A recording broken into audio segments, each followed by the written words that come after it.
ನಮಸ್ತೆ ಎಲ್ಲರಿಗೂ. ಈ ಗರ್ಭಿಣಿಯರು ಯೋಗ ಮುದ್ರೆಗಳನ್ನು ಮಾಡೋದ್ರಿಂದ ಅವರ ಆರೋಗ್ಯ ಚೆನ್ನಾಗಿರೋದಲ್ಲದೆ ಬೆಳೆಯೋ ಮಗುನು ತುಂಬ ಚೆನ್ನಾಗಿ ಮೂಡಿಬರುತ್ತೆ, ಒಳ್ಳೆ ಸಂಸ್ಕಾರದಲ್ಲಿ ಬೆಳೆಯುತ್ತೆ. ಹಾಗಾದರೆ ಯಾವೆಲ್ಲ ಮುದ್ರೆಗಳು ಅಂತ ನೋಡೋಣ. ಚಿನ್ ಮುದ್ರ, ಆಕಾಶ ಮುದ್ರ, ಪೃಥ್ವಿ ಮುದ್ರ, ವಾರುಣ ಮುದ್ರ,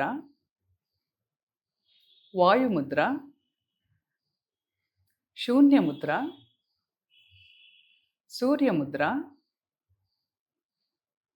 ಅಪಾನ ಮುದ್ರ, ಪ್ರಾಣ ಮುದ್ರ,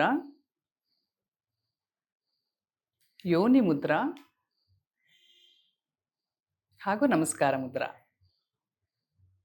ಇದನ್ನ ಪ್ರತಿದಿನ 5ರಿಂದ 7 ನಿಮಿಷಗಳು ಕನಿಷ್ಠ ಪಕ್ಷ ಮಾಡೋದ್ರಿಂದ ನಿಯಮಿತವಾಗಿ ಇದರ ಉಪಯೋಗಗಳನ್ನು ಪಡ್ಕೋಬೋದು. ಧನ್ಯವಾದಗಳು.